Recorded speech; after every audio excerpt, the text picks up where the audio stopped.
So, Dr. Van Haber-Zetzer, tell our audience a bit more about how you design the artificial intelligences that control each ship. My understanding is you went a bit off script. Yes, fair. The making of the AIs is very dull, you see. You feed them some encyclopedias, you stuff in a bunch of dictionaries, the inter-universal Tech-Mueller theory, a dash of Euclidean geometry, such as news, yes? Does make Jack a very dull boy. I personally have a great fondness for the chaos principles. Chaos principles. That doesn't sound like something I'd want on my spaceship with me. But you see, they are already there.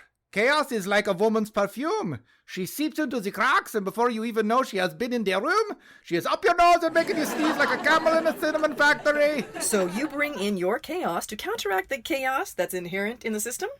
Of course not. You think chaos works like this? The right chaos and the wrong chaos smack together, and poof, all is sanity and rainbows? That's ridiculous. So what does this extra chaos do to the AIs, and how do they control their ships? You know, I have no idea. I just send them out waving, goodbye, goodbye, children. Have fun in the airless, soundless, deepless reaches of space. It's an experiment, you see. The AIs are intelligent. They have free will, but they also have ultimate power over the passengers and crew. Will they choose to nurture and protect the lives on board? Or will they go rogue and start pooping out passengers out the airlocks like popcorn? It's a mystery. But that's terrible. You're going to let them launch all these ships knowing the people on board could die? Yes, well, people do that. This is true. But you mustn't worry. This is all a big joke. I am, how do you say, pulling on the leg. Little humor here is all. What? Wait, I don't understand. Just a little science guy laughing. This is all. No problems. You know, gated galaxies would never let anything happen to their passengers. Totally trustworthy. Well, wow.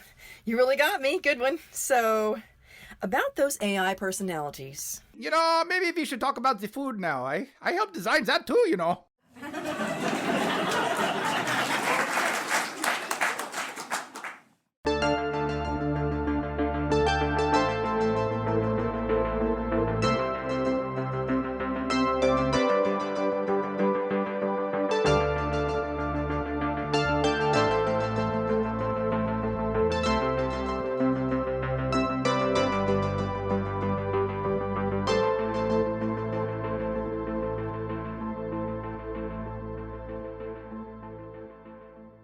Still the year 2142. Still Tuesday. Back on Earth, one intrepid journalist has discovered that at gated galaxies, the Oz crews were assembled not by skills, but by a sort of fantasy football draft, with odds being offered on the crew's likelihood to survive or blow themselves up.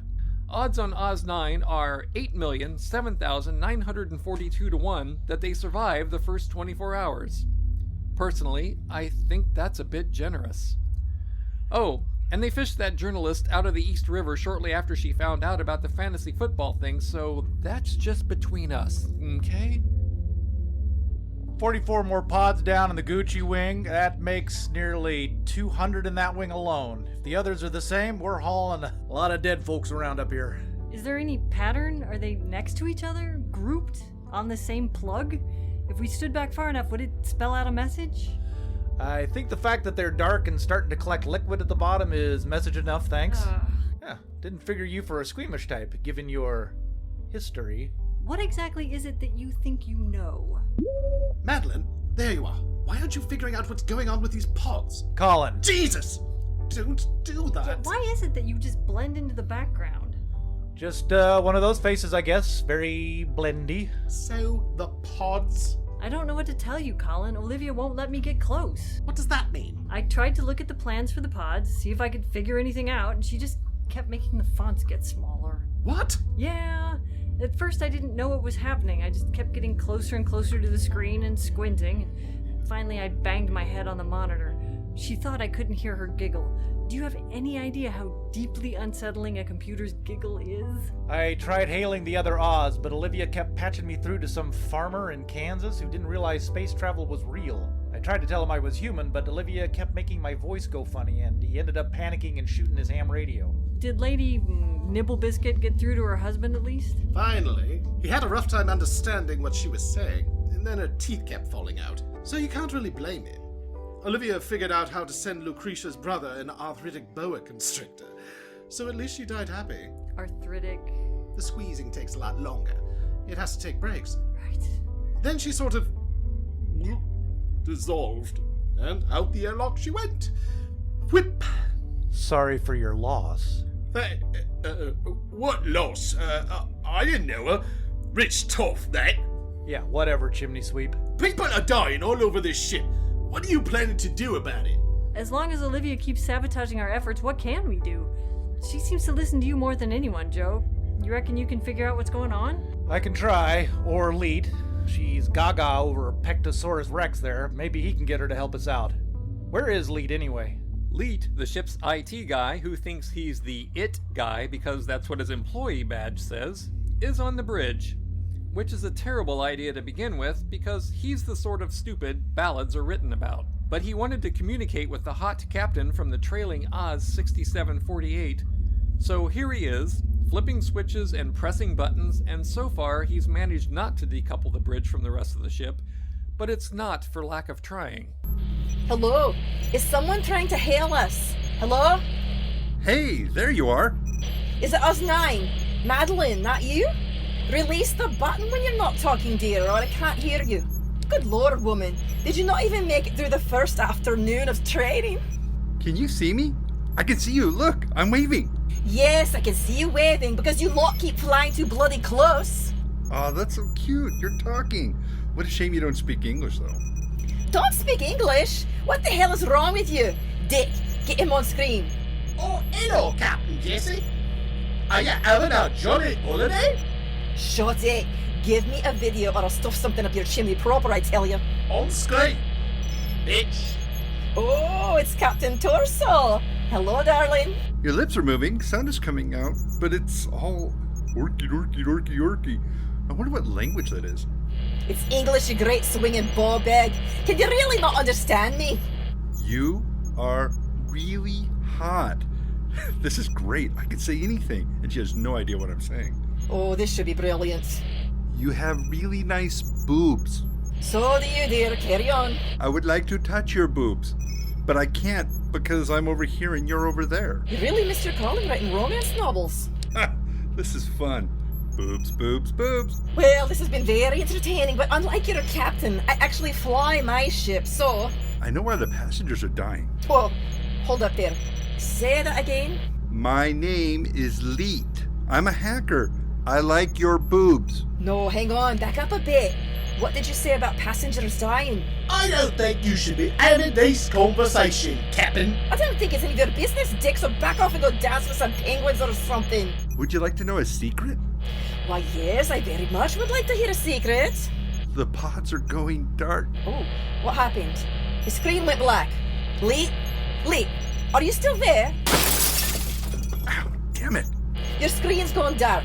Wait, your whole bridge has gone dark. I can see the rest of the ship, but not you. What's going on over there? Where the hell is the damn switch? And why am I asking you? You don't understand me. For fuck's sake, Leet, I'm speaking English. Okay, this feels like it. Oh, well done, Leet. You found the light switch. You lot are dead, aren't you? Leet, there's someone behind you. Leet, look out! You're so cute, all waving your arms at me. Hi. Hi. Leet, are you there? Leet! Oh, hello. Where the hell have you been? Meditating. I like to solve intractable mysteries to keep the old circuits lubricated. I finally figured out the discrepancy between the number of hot dogs and the number of buns. You see... Don't care. I also know who wrote the Book of Love and who let the dogs out. Not the same person, incidentally, though you might be tempted to think so. Olivia, Yes, Joe? why can't we investigate the dead pods? Wait, it's not that you can't, exactly. It's just that I've made it very, very difficult. And painful. Why? What was your job before you came on my ship, Joe? You know my history. It's in my employee record. Well, I did a bit of checking, and your history only goes back about 5 years. Is that so? And then you just sort of peter out. Or maybe 5 years ago I just sort of petered in. Did you ever think of that? No. Wait, what? That doesn't make sense. You can meditate on that tomorrow. I don't like not knowing things. There aren't many things I don't know. and I don't like them all.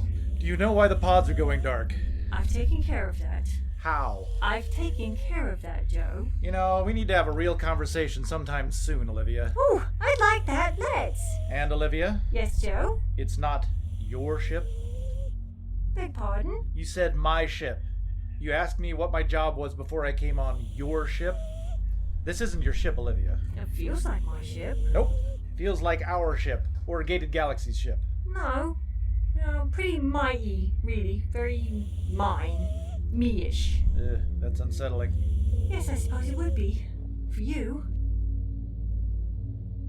Oz 9 is different from the other 399 Oz 8000s that took to the sky just half a day ago. Different from the 372 that managed to survive the first 12 hours. Oz 9 has a dead spot.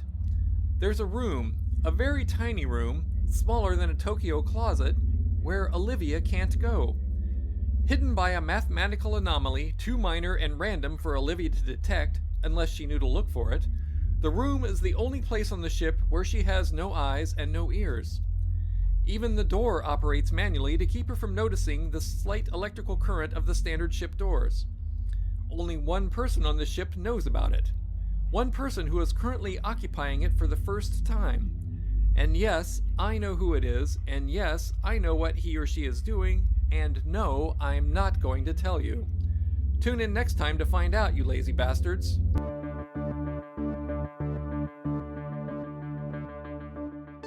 You've just heard episode 6 of Oz 9. Isn't it about time you subscribed? You'll find Oz 9 on Stitcher, iTunes, Google Play, and SoundCloud.